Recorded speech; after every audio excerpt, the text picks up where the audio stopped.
Yep, exactly. So what we would do is take the 160, put that in first position, set it up the right way, structure it. So in a way, if you want to sell that note, and this is you can sell that note, and then meanwhile, the remaining $40,000, you hold on to that, and then that's what you get your passive income coming in. So that's another way of structuring it. So it's a win for everybody. And then what happens is the servicer collects the monthly for both of them combined, and then they go ahead and disperse it all out. They just follow your instructions. Let's take a second on that, right? Me and Nathan got into this, learning more and more about this from you guys, and we were shocked to find out that some people out there who are creating these notes, wrap or self-originated, are using different ways to service your notes. Why do you use a servicer? And what's, for those who are not doing it, what's your kind of a sales pitch to start doing it with a servicer? Well, some people use apartments.com. Yeah. Because you're supposed to do reports, it's a huge mess. Well, first of all, yes, there's like a $30 to $40 fee depending on who you use. But what you do is if you're setting your note up the correct way, you just roll that into your note and have your buyer pay for that. So you're not paying for it. Do you hear that, buyers? That's where you no buyers. Did you just hear that? Did you guys get that? Did you get that? Let's repeat that again. What can you do with the servicing fee in creative financing? What was that, Mark? Again, what can you do? Yeah, go. What was that again for no buyers? You put it into the note, the servicing fee, so then they will be responsible for paying it, not you. The borrower pays servicing fee. So those are buying notes and you've been discounting the note because of servicing fee every month. If you're buying creative financing notes and it's written the way Mark does it, you're not paying it. You're actually going to be able to buy it for actually more money because you're not subtracting that monthly fee. That's awesome. We've never seen that buying bank notes. That's really great. Yeah. So keep going with that. And then they do all the reports. Yeah. Yeah. And they handle all the reporting, the taxes. I mean, they handle all that stuff. So, and it's just so much easier. And then if the people are not paying, they're the ones calling it, their collection department. You don't have to worry about it. Yeah. So we had a question from Kendrick, who was looking to create notes with burned out landlords. Great method. What's a good message to craft for marketing? Like to burn out landlords, tired landlords. Yes. Is that what you're saying? Yeah, burn down landlords. What is a good marketing to say, hey, listen, aren't you tired of landlording? Do you want to sell it, the asset, and sell or finance it? I presume that's what they're meaning. Yep. So you want to, you can just say, hey, you're looking to sell your property. Just a nice little marketing piece, a mailer. Reach out to yellowletter.com. Yellow Letter, they have a lot of great templates already set up for the seller financing, so you can reach out to them. They have a lot of examples. But if you're looking to do it yourself, just saying, hey, make sure they're 15 years. If you're looking to sell your property, sell it, you like that cash flow so you don't get hit capital gains, just craft something on that lines to kind of make it intriguing. So because most landlords, and that's why I love working with landlords or other investors, because they understand the game. And the other reason why I like people that own it for 15 plus years, they're not so greedy. They're leaving some meat on the bone because they've already built up their empire with their capital. They just want to sit back and relax. Now, what I've noticed is if it's like less than 10 years, especially 5 years, those investors already taken all the meat off the bone. So there's nothing there. It's very challenging to do those. So and then they're willing to do seller financing, but there's no monthly cash flow. So if something goes bad and you need to do repairs, you're in a little bit of a bind there. So that's what I've seen. That's why I like 15 plus years. They've owned it for a long time. They like that monthly cash flow, but they're tired. They don't want to do any property. So, and then the other thing is, have them save your information, because they may not be open right now, but 2 years, 3 years, guess who they're going to call if you're staying in touch and follow up with them every so often. So just to clarify real quick, and I'll go continue with the questions here, is when he says 5 or 10 or 15, that's how many years into the mortgage that person is. Obviously, the more years you're into it, the more you're paid down, right? So he said, kick the can of taxes down the road. Yeah. So from a rental property to annuity. I like that one, a little pitch line. From a rental portfolio to annuity. And a lot of people who've been landlords are tired of being landlords, right?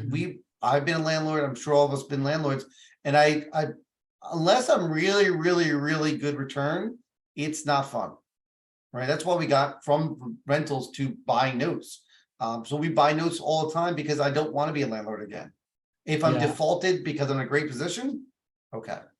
I was a landlord on one property for 3 years, something like that. And I came to realize very, very quickly what I liked is the cash flow. What I didn't like was everything else. There was not any other piece of that I enjoyed. It was just the cash flow. So then when I figured out notes, it's like, okay, so it's the cash flow, the part that I liked with none of the other stuff. I'm in. Yeah. I'm in 100%. That's the same thing. Yeah, that's what exactly. That's the same thing. Like I'll buy it through seller financing, and I like to sell it through seller financing and create the arbitrage and stay in the middle and get that cash flow. Yeah. But as much as possible, I don't want to own the house. If I can ever help it, I never want to be a homeowner, except for my own home. That's fine. Nice. First rental was had all the windows shot out. That's not a good first rental, that's for sure. I had one. Yeah. Yeah, we all have horror stories. So I'm gonna tell you my little trick to those people who are looking to talk to landlords, either for note buying, raising capital, or assets. Go to local RIAs. You're gonna find a landlord, talk to them like you've been a landlord, tell them all the problems, and kind of relate to them. Get on their, just share horror stories. If you have to make up one or two, that's fine. Just get on their same page. And what they're gonna do is say, "Well, what'd you do?" Well, you say, "Listen, I used to do it. I'm done doing it." And they'll say, wait, you done? What'd you do? Are you out of real estate? No, much easier now. I'm actually in the notes game. And you're going to find a lot of these landlords turning their heads going, what? And you're going to get a lot of attention at those RIAs. This is how I started raising capital, talking to RIAs and just mentioning that I'm a, ex-landlord and tired of it. And I moved on. I moved past it. I lost the weight of being a landlord. And I think that really kind of energized them to understand, hey, I want to know more about this. And hey, I got capital. I can sell my properties if I need to and get more into this stuff and raise capital. So we want to make sure you stress the fact that you can get capital from people, but also the property. You can do both because this person's interested in learning about what you do well and how you got out of this game, right? So, Mark, one of the other things we want to make sure is that for those who are looking to buy these notes, they can either buy the first, the second, buy hypothecation, rentals. You guys love cash because sometimes you run out of it. Are you guys open to selling to these note buyers who are our tribes to say, listen, we want to sell a note and we're in a good position where we wrote a 10, 11% interest note, not a 3 or 4 like the banks did. And I'm able to sell this 11% interest rate at a discount. And anyone who knows the math on that says, holy goodness, that's amazing because I can buy an 11% note at a discount where we're trying to fight over 8% notes at par. Yeah. So, Mark, are you and your tribe, people who follow you, are interested in probably selling part of it, the whole thing, or your hypothecation? Because cash is probably your biggest funnel, biggest struggle point. Yeah. So what I see out there, because the people that are in like my group or whatever, the people I really kind of talk to are people that are kind of somewhat new. So what they're doing, and it makes sense, they should take it down because what you're saying, they could sell the note and make money that way. But what a lot of these are doing is they're locking them up and then they're just doing assignments and getting that cash. Because you are correct, as an investor, you're always putting your capital to work and then your capital is tied up into an asset. So you always need that balancing act. So what you're saying, what Dave is saying is instead of always doing an assignment there, David. So just to summarize some of the stuff, right? We want to make sure that you guys are doing it right. Make sure your paperwork is put together, right?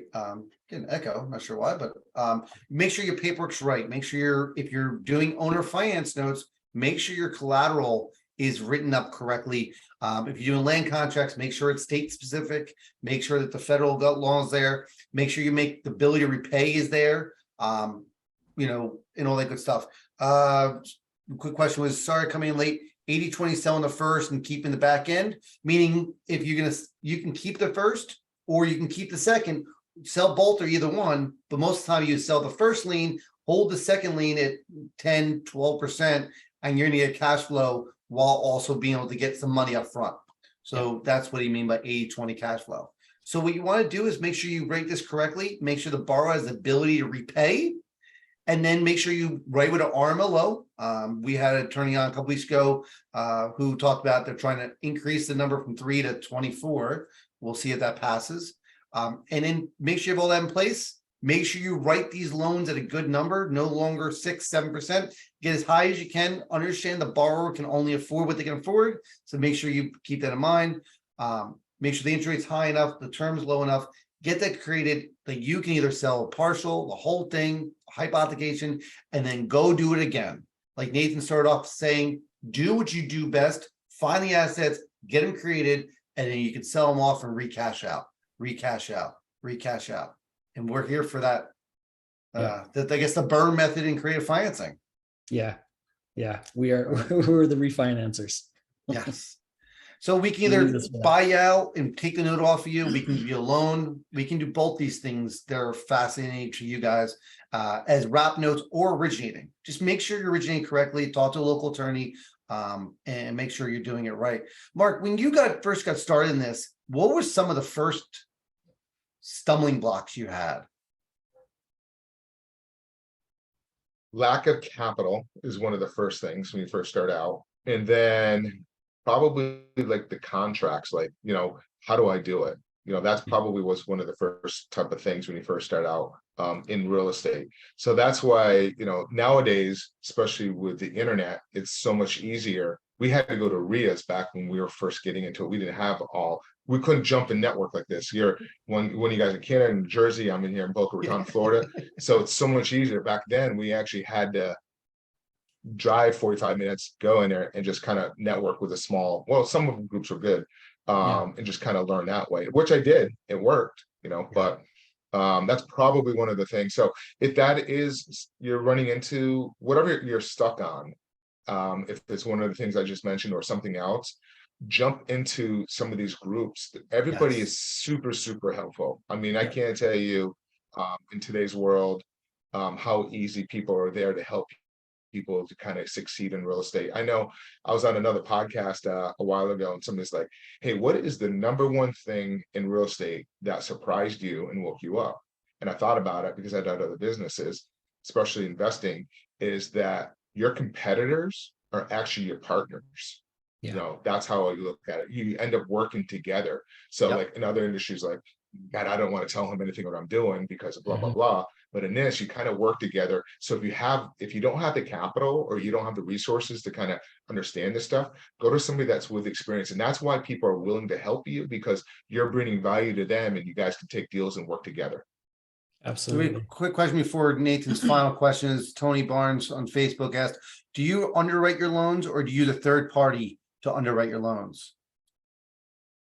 If it's going to be a homestead, I'm definitely using a third party, 100%. Now with the new laws the bill they're trying to get through, because you're allowed to do 3 a year where you could actually underwrite it yourself. However, you still need to make sure you're qualifying through the DTI.